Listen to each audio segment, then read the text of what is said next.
નમસ્તે, કેમ છો? Good evening. ચાલો, આજે આપણે ધોરણ 9 માટે પાર્ટ 3ની અંદર પાર્ટ 3ની અંદર જે ચેપ્ટર આપણે શરૂ કર્યું હતું વર્તુળ, ચેપ્ટર નંબર 10, એના અમુક થિયોરિટિકલ જે પાર્ટ છે આપણે આજે જોવાના છે. તો વિદ્યાર્થીઓ, તમને યાદ છે અને તમે આગલા જે લેક્ચરનો જે કંઈ કોન્સેપ્ટ સમજાવેલો છે એ અમુક છોકરાઓએ મોકલેલો છે. બાકીના જેટલા રહી ગયા છે ખાસ એ હોમવર્ક મને મોકલી દે. આજે પણ હું તમને જે હોમવર્ક આપું, આજે જે અહીંયા કંઈ લખાવશું એ તમને હોમવર્કમાં હું આપીશ. તો ખાસ તમારે અહીંયા આજે કંઈક નવા કોન્સેપ્ટ જોવાના છે, પ્રમેય જોવાના છે. અને તમારા સિલેબસમાં જે પ્રમેય છે એ પ્રમેયની ખાસ તમારે શું કરવાનું છે, એનું વિધાન છે, વિધાનને સમજી લેવાનું છે. અને વિધાનમાંથી તમને કંઈક વ્યાખ્યા કે કોઈ વિકલ્પ કે કોઈ એકાદ માર્કની અંદર પ્રશ્ન પૂછી શકે છે. બરાબર છે? તો અહીં થિયોરિટિકલ જેટલો કોન્સેપ્ટ છે એ તમારે ખાસ કરવાનો છે. તમારું સ્વાધ્યાય 10.2 છે એ આ વર્ષના સિલેબસમાં નથી. તો ખાસ આપણે એ નહીં કરીએ અત્યાર પૂરતું. અને બાકીનો જેટલો કોન્સેપ્ટ છે એ આપણે અત્યારે ચલાવવા જઈ રહ્યા છીએ. તો તમે જોજો કે જીવાએ કોઈ બિંદુ આગળ આંતરેલો ખૂણો, ખાસ એ આપણે જોવાની વાત છે. વિદ્યાર્થીઓ, તો ચાલો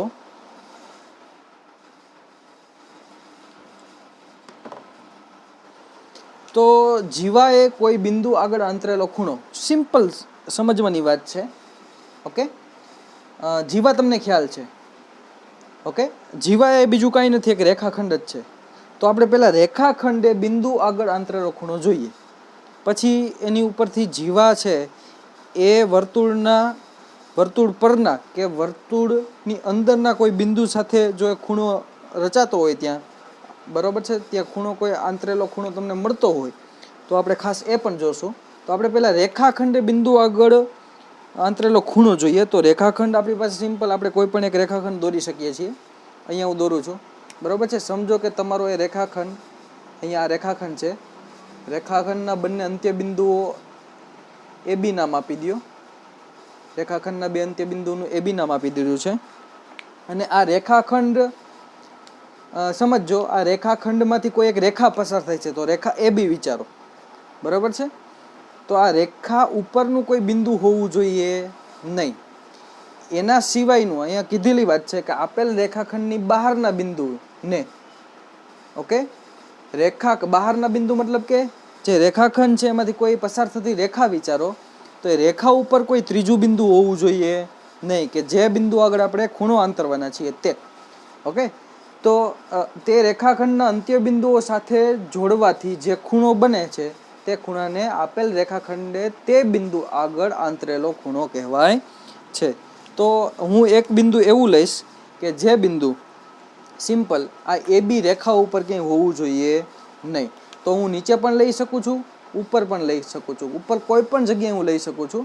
તો સિમ્પલ હું અહીંયા લઉં છું પી બિંદુ. અહીંયા આપણે લઈએ બિંદુ પી. તો જે આપેલું પી બિંદુ અને એ બિંદુને જોડો તો રેખાખંડ તમારો બનશે પી એ. અને બીજો એક રેખાખંડ તમે બનાવી શકો છો બી સાથે જોડીને, પી અને બી ને જોડીને, તો એ રેખાખંડ બને છે પીબી. તો આ જે ખૂણો બને છે, આ ખૂણો એ પી બી એ કેવો ખૂણો છે? તો કે આપેલ રેખાખંડ એ બી એ પી બિંદુ સાથે બનાવેલો ખૂણો છે. તમને કોન્સેપ્ટ સમજાતો હશે. રેખાખંડ એ બી એ પી બિંદુ સાથે બનાવેલો ખૂણો છે. ક્લિયર? હવે તો કે જેવી રીતે આપણને ખ્યાલ છે કે જીવા એ બીજું કાંઈ નથી, એક રેખાખંડ જ છે. તો હવે આ રેખાખંડને કોઈ વર્તુળ ઉપર બતાવીએ, એટલે કે જીવા તરીકે બતાવીએ. તો સિમ્પલ આપણે શું કરશું, એક વર્તુળ દોરશું. એક વર્તુળ દોરીએ છીએ. તો આ જે વર્તુળ છે એ વર્તુળની કોઈક આપણે જીવા બતાવશું. અને એ જીવા એ કોઈ પણ બિંદુએ આંતરેલો ખૂણો, બરોબર છે, એ આપણે દર્શાવશું તો ખૂબ સરળ થઈ જશે. ચાલો, આપણું બિંદુ છે, વર્તુળ છે. વર્તુળનું આ કેન્દ્ર છે, કેન્દ્રનું નામ આપી દઈએ છીએ ઓ કેન્દ્ર. ઓકે, કેન્દ્રનું નામ આપી દઈએ છીએ ઓ. એક જીવા બતાવી દઈએ છીએ, જીવા આપણે બતાવીએ છીએ, બરાબર છે. ફરીથી એ અને બી. ઓકે, જીવાના બે અંત્ય બિંદુ છે એ બી. તો તમને ખ્યાલ છે આ એ અને બી અંત્ય બિંદુથી જે રેખાખંડ એ બી છે, જીવા એ બી છે, એના બે અંત્ય બિંદુ થી આપણને બે ચાપ મળે છે. તમે જોઈ શકો છો કે લઘુચાપ એ બી ને ગુરુચાપ એ બી. ઓકે, આ બે ચાપ મળે છે. તો આ બે ચાપ ઉપર કોઈ પણ આપણે બિંદુ લઈશું. ઓકે, તો એક બિંદુ આપણે લઘુચાપ ઉપર લઈએ છીએ, તો એ બિંદુનું નામ આપી દઈએ પી, અને એક બિંદુ હું લઉં છું ગુરુચાપ ઉપર, બરોબર છે. એ બિંદુને આપણે કહી દઈએ ક્યુ નામ આપી દઈએ, કોઈ પણ નામ આપી શકીએ છીએ. હવે શું કરીએ છીએ તો કે સિમ્પલ દરેકને જોડીએ છીએ. તો અહીંયા તમે જોઈ શકો છો એ બી રેખાખંડ એટલે કે જે જીવા છે, તો વર્તુળની જીવાએ અંતરેલા ખૂણા આપણે જોઈએ છીએ.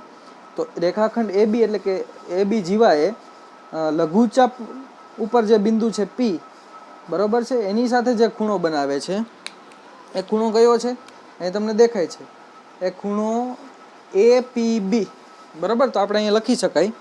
ઓકે, શું લખશું કે ખૂણો APB. હવે આ જે ખૂણો છે, બરોબર છે, એ ખૂણો જીવા AB એ લઘુચાપ ચાપને આપણે આ રીતે બતાવીએ છીએ. લઘુચાપ AB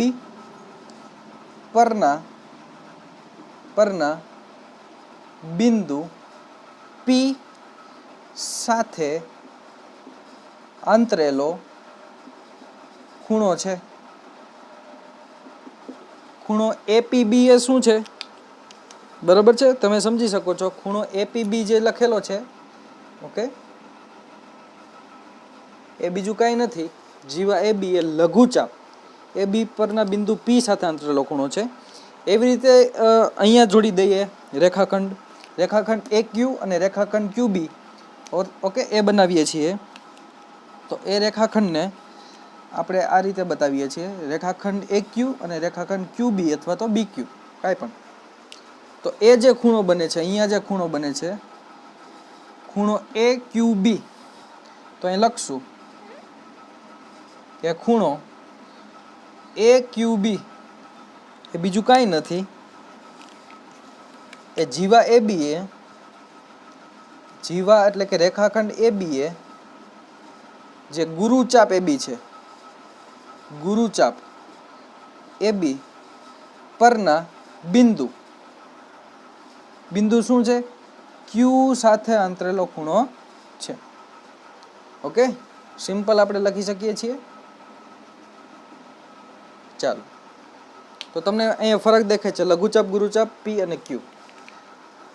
હજી તમે આના સિવાયનો કોઈ વિચારી શકો છો કે એ વર્તુળ એટલે કે વર્તુળની જીવાએ અંતરેલો ખૂણો હોય કોઈ બિંદુ સાથે? તો કે હા, હજી આપણે વિચારી શકીએ છીએ, બરાબર છે. હજી તમે સિમ્પલ જોડો અહીંયા O સાથે, બરાબર છે, બે રેખાખંડ OA અને રેખાખંડ OB તમે બનાવો, તો તમે જોઈ શકો છો કે જીવાએ વર્તુળના કેન્દ્ર સાથે બનાવેલો ખૂણો છે. અને એ ખૂણાનું નામ તમે અહીંયા સિમ્પલ બતાવી શકો છો અને લખી પણ શકો છો. આ જે ખૂણો છે AOB, તો ખૂણો AOB એ બીજું કાંઈ નથી, જીવા AB એ વર્તુળના કેન્દ્ર O સાથે આંતરેલો ખૂણો છે. ઓકે, સિમ્પલ તમને ખ્યાલ આવે છે. તો રેખાખંડ ઉપરથી આપણે આ રીતે આટલા ખૂણાઓ મેળવા. ઓકે, તો આટલા ખૂણાઓ ખૂબ ઉપયોગી છે. અહીંયા આનું કંઈક રિલેશન પણ છે, જે ખૂણો AOB છે અને ખૂણો AQB છે, બરાબર, એનું કંઈક રિલેશન છે, એ આપણે અત્યારે નહીં જોઈએ. ઓકે, એવી રીતે આ ખૂણો અને આ ખૂણાનું માપમાં કંઈક રિલેશન છે. ઓકે, એ સંબંધને આપણે અત્યારે જોતા નથી, પણ આપણે જે આગળના પ્રમેય છે એની ખાલી એના વિધાનોની સમજૂતી મેળવી લઈએ. અહીંયા તમે જોઈ શકો છો પ્રમેય 10.1 જે છે, ઓકે, પ્રમેય 10.1ની અંદર આપણે જે વિધાન ભણવાના છે એને આપણે થોડુંક ડ્રો કરીને પણ સમજશું. ઓકે, અહીંયા વર્તુળ દોરીને પણ સમજવાના છીએ. આપણી પાસે સમજો કે કોઈ વર્તુળ છે અથવા તો બે વર્તુળ છે અને એ બે વર્તુળો સમાન છે. તો સમાનનો અર્થ શું થાય? બંનેની ત્રિજ્યા કેવી છે? સરખી. સમાનનો મતલબ આ થાય. તો બંને એકરૂપ વર્તુળો એટલે કે જેની ત્રિજ્યા સમાન હોય એવા વર્તુળને એકરૂપ વર્તુળો કહેવાય. એની જીવાઓ હોય, બરોબર છે? એકરૂપ વર્તુળોની સમાન જીવાઓ. ઓકે, તો સરખી ત્રિજ્યા હોય એવા વર્તુળો અને એની જીવા પણ સમાન હોય. તો સમાન બે રીતે હોઈ શકે છે. ઓકે, એની લંબાઈથી પણ હોઈ શકે છે અને એના કેન્દ્રથી અંતર પણ હોઈ શકે છે. ઓકે, તો તમને ખ્યાલ છે કે એકરૂપ વર્તુળોની સમાન જીવાઓ વર્તુળના કેન્દ્ર એટલે કે અનુરૂપ જે વર્તુળ છે એના કેન્દ્ર આગળ સમાન ખૂણા અંતરે છે. ઓકે, સમજો કે આપણે સમજીએ અહીંયા કોઈ એવું બીજું વર્તુળ બનાવીએ છીએ. ઓકે, એક વર્તુળ આપણે આ જ કન્સિડર કરી લઈએ, સિમ્પલ. બે વર્તુળો એકરૂપ વર્તુળો દોરીને સમજીએ તો આપણને ખ્યાલ આવશે. આપણી પાસે એક વર્તુળ છે, એક આ વર્તુળ છે અને એક બીજું સેમ ટુ સેમ એની સરખી ત્રિજ્યા છે બંનેની. ઓકે, એવું માની લઈએ છીએ. બંનેના કેન્દ્ર છે એ સમજો કે O અને O ડેશ છે. ઓકે, આ કેન્દ્ર છે C1 અને આ કેન્દ્ર છે C2. C for circle. Okay, C2. બંનેની ત્રિજ્યા આપણે માની લઈએ છીએ, બરાબર છે? સમજો કે ત્રિજ્યા આપણે સમાન એવું માની લઈએ છીએ. એકરૂપ વર્તુળો છે એટલે સમાન ત્રિજ્યા છે. બંનેની એક જીવા બતાવીએ છીએ જે સમાન લંબાઈની હોય. તો આ જીવા AB, એવી રીતે અહીં કોઈ પણ એક જીવા બતાવીએ છીએ. આ બાજુ પણ બતાવી શકીએ છીએ. ઓકે, અને આ જીવાનું નામ આપી દઈએ PQ. તો અહીંયા ABની જે લંબાઈ છે ને એ જ PQની લંબાઈ છે. કદાચ તમને બેયની લંબાઈ અત્યારે અલગ અલગ લાગે છે પણ આપણે માનવાનું છે કે બંનેની લંબાઈ સરખી છે. તો હવે એમ કહે છે કે આ જીવા એ વર્તુળના કેન્દ્ર સાથે જ આંતરેલો ખૂણો છે. તો અને અનુરૂપ કેન્દ્ર એટલે જે AB જે જીવા છે એને અનુરૂપ કેન્દ્ર જે O ડેશ છે. ઓકે, એની સાથે જે બનાવેલો ખૂણો છે આ જેટલો હશે. આ સમજો કે આલ્ફા છે ને એવી રીતે અહીંયા PQ જીવાએ જે O સાથે બનાવેલો ખૂણો છે, આ જે ખૂણો એ સમજો કે બીટા છે. તો એમ કહે છે અહીંયા કે એ બંને ખૂણા પણ કેવા હશે? સમાન. એટલે કે આલ્ફા બરાબર બીટા હશે. શરત શું છે? બંને એકરૂપ વર્તુળ હોવા જોઈએ અને બીજું બંનેની જીવા પણ કેવી હોવી જોઈએ? સમાન, એટલે કે સમાન લંબાઈની. તો અહીંયા તમારે એ પણ કહી શકો છો, આ સમાન જીવાનો મતલબ અહીંયા તમે લખી પણ શકો છો. ઓકે, અહીંયા આપણે લખી પણ દઈએ જેથી કરીને ખ્યાલ આવે. સમાન જીવાનો મતલબ થાય AB અને રેખાખંડ PQ, બંનેની લંબાઈ કેવી છે? સરખી. ઓકે, અને એકરૂપ જે વર્તુળ છે એની ઉપરથી લખી શકીએ છીએ. સમજો કે આ જે આપેલ વર્તુળ છે એની ત્રિજ્યા R1 છે. ઓકે, અથવા તો R પ્રાઇમ લખી દઈએ અને આની ત્રિજ્યા છે R. તો અહીંયા એનો મતલબ શું થાય? R is equal to R prime. Okay, ત્રિજ્યા પણ કેવી હોય? એકરૂપ વર્તુળોની સરખી. તો પ્રમેય 10.1 તમને આ રીતે સમજાતો હશે. પ્રમેય 10.2 શું છે? એનું પ્રતીપ છે, એનું ઉલટી વાત છે. શું કહે છે? જો વર્તુળો એટલે કે સમાન વર્તુળો, એકરૂપ વર્તુળોની બે જીવાઓ અનુરૂપ કેન્દ્ર આગળ સમાન ખૂણા અંતરતા હોય તો જીવાઓ સમાન હોય. એટલે કે આ આલ્ફા ને બીટા જો સમાન હોય તો આની જે લંબાઈ છે A અને B ની એ પણ કેવી હોય? સરખી. એનાથી ઉલટી વાત છે. તો 10.1 સમજાઈ જાય તો 10.2 તમને સમજાય જ જવાનું છે. ઓકે, એમાં અહીંયા શું કીધું છે? સમાન ખૂણા છેલ્લે સાબિત કરવાના હતા અને અહીંયા શું છે? સમાન લંબાઈ સાબિત કરવાની છે. ઓકે, તો અહીંયા સમાન જીવાનો મતલબ અહીંયા આપણને શું સાબિતી મળશે? છેલ્લે AB રેખાખંડ બરાબર PQ રેખાખંડ, એટલે કે બંનેની લંબાઈ કેવી છે? સરખી. ઓકે, તો તમને ખ્યાલ આવી ગયો. હવે આગળ જઈએ છીએ. એક નવો કોન્સેપ્ટ છે કે કેન્દ્રમાંથી જીવા પર દોરેલો લંબ. ઓકે, તો પહેલા સમજીએ કે કેન્દ્રમાંથી જીવા પર દોરેલો લંબ. તો આપણે એને દોરીને જોઈએ તો આપણને ખ્યાલ આવશે કે શું થાય છે ત્યાં, અને પછી પ્રમેય સમજીએ.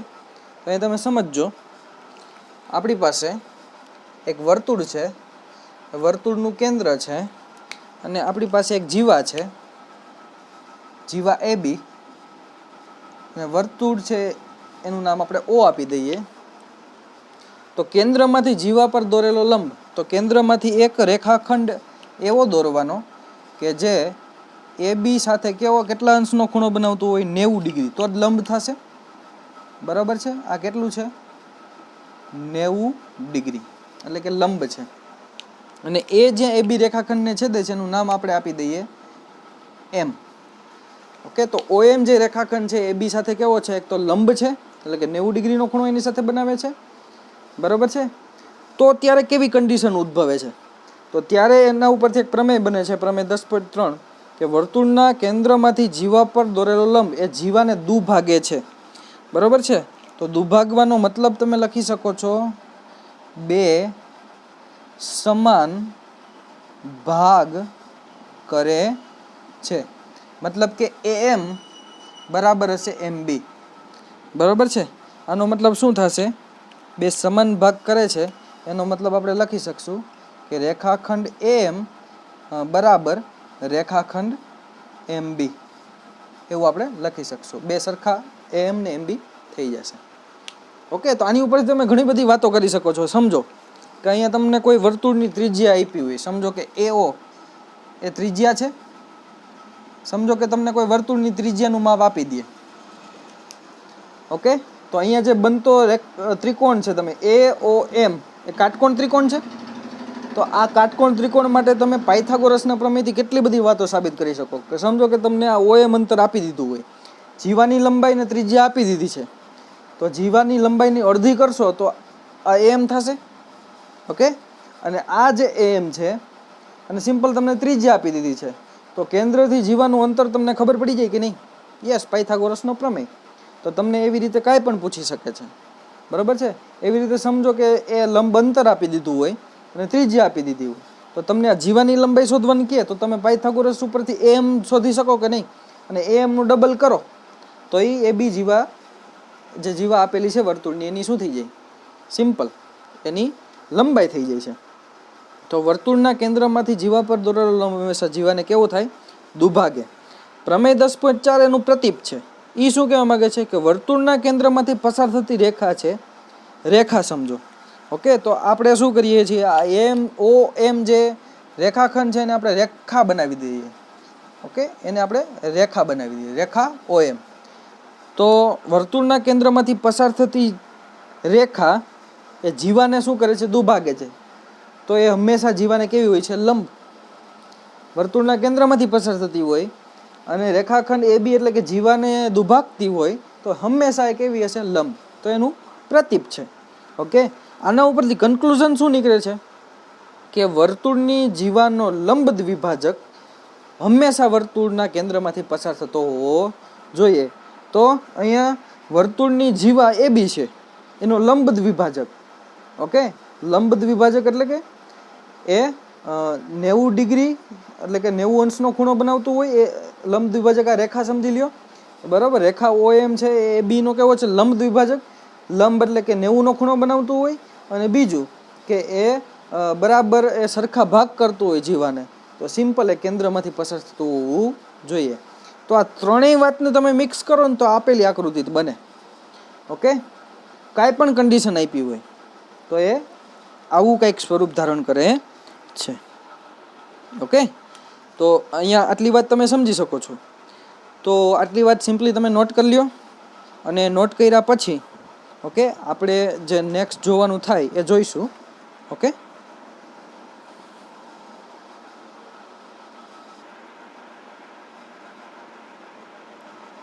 ઓકે વિદ્યાર્થીઓ, તમે જોઈ શકો છો આગળનો કોન્સેપ્ટ કે 3 બિંદુઓમાંથી વર્તુળ. બરાબર છે.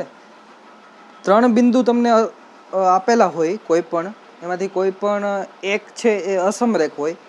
ઓકે, તો એવા 3 બિંદુઓમાંથી કેટલા વર્તુળ મળી શકે, કેટલા વર્તુળ એમાંથી પસાર થઈ શકે. ઓકે, તો આપણે આગળના જે કોન્સેપ્ટ છે એના ઉપર વિચારીએ કે સમજો કે તમારી પાસે કોઈ એક બિંદુ હોય, તો એ બિંદુમાંથી પસાર થતા વર્તુળો કેટલા મળે? તો કે તમે જોઈ શકો છો કે અહીંયા P બિંદુમાંથી પસાર થતા વર્તુળો છે. સમજો કે આ પહેલું વર્તુળ C1 છે, આ બીજું વર્તુળ છે એનું નામ આપણે C2 આપી દઈએ, આ ત્રીજું વર્તુળ છે C3, ઓકે, C3 એવું નામ આપી દઈએ. પછી આ એક ચોથું વર્તુળ C4, ઓકે, એના સિવાયનું આ C5, ઓકે, C5, ઓકે. તમે જોઈ શકો C1, C2, C3, C5 અને હજી તો આવા કેટલા બધા, એટલે કે અસંખ્ય તમે એક બિંદુમાંથી પસાર થતા વર્તુળો દોરી શકો, ઓકે, અસંખ્ય તમે વર્તુળો દોરી શકો છો. તો આપણે એમ લખી શકાય અહીંયા કે ભાઈ વર્તુળો કેટલા હોય છે, તો કે અસંખ્ય. એવી રીતે બે બિંદુમાંથી પસાર થતા વર્તુળો વિચારીએ. સમજો કે બિંદુ, આ જે બિંદુ છે એ P સમજી લઈએ અને આ બિંદુ છે એ Q સમજી લઈએ. તો અહીંયા તમે જોઈ શકો છો કે એમાં પણ કેટલા વર્તુળો પસાર થઈ શકશે. તો આપણે જોઈએ કે આપેલું એક વર્તુળ છે એને નામ આપી દઈએ C1, બીજું વર્તુળ છે એને C2 નામ આપીએ છીએ, ઓકે. અહીંયા આ ત્રીજું વર્તુળ છે એને C3 નામ આપે અને ખૂબ જ મોટું છે એને C4 નામ આપીએ છીએ. તો એવી રીતે તમે કેટલા બધા વર્તુળો બનાવી શકો છો કે જે PQ બિંદુમાંથી પસાર થતા હોય. એનો મતલબ શું, તો કે PQ બિંદુ છે એ કોઈ પણ એવા અસંખ્ય વર્તુળો કે જેની ત્રિજ્યા ઘણી બધી અલગ હોય, એવા અલગ અલગ ત્રિજ્યાના કેટલા બધા તમે વર્તુળો લઈ શકો કે જેના આ P અને Q એની પરના બિંદુ હોય. તો બે બિંદુમાંથી પસાર થતા વર્તુળો પણ કેટલા હોઈ શકે છે, અસંખ્ય, ઓકે, અસંખ્ય હોઈ શકે છે. પણ ત્રણ બિંદુનું વિચારો છે ને વિદ્યાર્થીઓ, કોઈ પણ ત્રણ બિંદુમાંથી, સમજો કે આ બિંદુ P છે, બીજું બિંદુ આપણે લઈએ છીએ બિંદુ Q અને ત્રીજું બિંદુ લઈએ છીએ આપણે R. તો PQR બિંદુમાંથી પસાર થતા વર્તુળો સમજવા હોય તો કેટલા વર્તુળો બનશે, ટ્રાય કરશો તમે ગમે એટલી તો પણ આની અંદરથી લગભગ એક જ વર્તુળ તમે મેળવી શકશો, ઓકે, કે એક જ વર્તુળ તમે એમાંથી પસાર થતું દોરી શકશો. એને સિવાયનું કોઈ પણ વર્તુળ છે, ઓકે, એ આમાંથી PQR ત્રણેયમાંથી પસાર થઈ શકશે નહીં, ઓકે. તો એક જ વર્તુળ અહીંયા મળે છે, એને આપણે ખાલી C1 નામ આપી દઈએ છીએ, ઓકે. તો આપેલી જે આકૃતિ છે, આકૃતિ નંબર 3, ઓકે, એ ત્રણ વાત કરે છે જે ત્રણ બિંદુઓમાંથી હવે ત્રણમાં ખાસ આપણે કેવું જોશે, ત્રણ કેવા હોવા જોઈએ, અસમરેખ હોવા જોઈએ. એમાંથી કોઈ પણ બે કેવા હશે, સમરેખ હશે. કોઈ પણ બે તો સમરેખ જ હોવાના છે હંમેશા. ત્રણ બિંદુઓમાંથી પસાર થતું ખાલી વર્તુળ જ લખશું, વર્તુળો નહીં લખીએ, કારણ કે એક જ વર્તુળ એમાંથી બને છે. તમે ટ્રાય પણ કરી શકો છો, ઓકે, એક જ વર્તુળ આપણને મળે છે, તમે જોઈ શકો છો. તો ખાસ તો અહીંથી એક પ્રમેય બની જાય છે, ઓકે. એ પ્રમેય ખાસ તમે લખજો, હું તમને લખાવું છું. પ્રમેય 10.5 ઓરલી તમને લખાવું છું, લખજો, ઓકે. આપેલ ત્રણ અસમરેખ બિંદુઓમાંથી એક અને માત્ર એક જ વર્તુળ પસાર થાય છે, ઓકે. તમે આ લખી લીધું હશે, ફરીથી બોલવાની જરૂર નથી, ઓકે. તો આ પ્રમેય 10.5 છે એ આપણે અહીંયા વાત કરી દીધી છે, ઓકે. તો અહીંયા ખાસ એક નોંધ સ્વરૂપે એટલું લખવાનું છે કે સમજો કે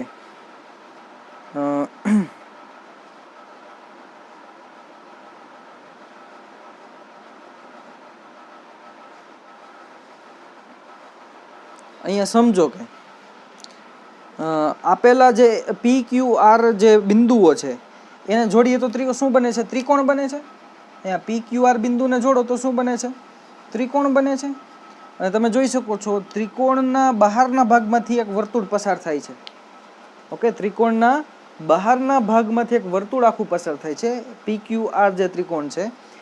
તો એવા ત્રિકોણની ફરતે જો આવું કોઈ વર્તુળ હોય, ઓકે, તો તમે એ વર્તુળને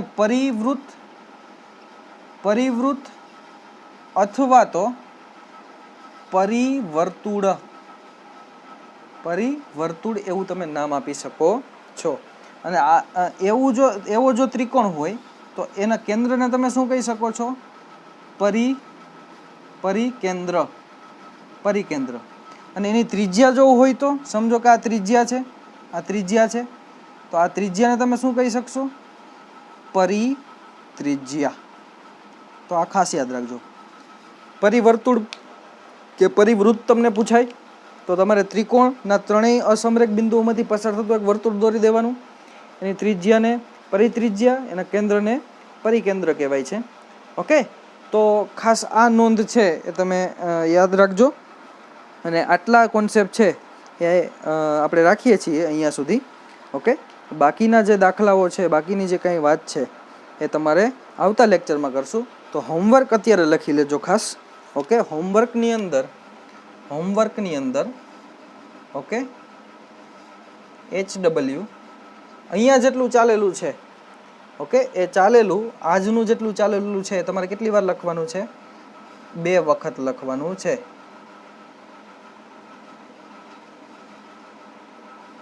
2 વાર લખવાનું. અને તમારે PDF સ્વરૂપે મને મોકલવાનું છે, PDF બનાવીને. ઓકે, ખાસ સારો એવો ફોટોગ્રાફ્સ અથવા તો સારા ફોટા પાડીને તમારે મને એ મારા વોટ્સઅપ કોન્ટેક ઉપર મોકલવાનું થશે. ઓકે, તો મિત્રો અહીંયા સુધી રાખીએ છીએ. ત્યાં સુધી બાય બાય, આવજો. નવા કોન્સેપ્ટ સાથે નવા લેક્ચરમાં મળશું. ઓકે, ચાલો. સ્વાધ્યાય 10.3 છે તમારા આજ વખતેના સિલેબસમાં નથી. ઓકે, જે સ્વાધ્યાય છે તો એ આપણે અત્યારે નહીં કરીએ. ઓકે, તો ચાલો આગલી વખતે કંઈક નવા કોન્સેપ્ટ સાથે મળશું.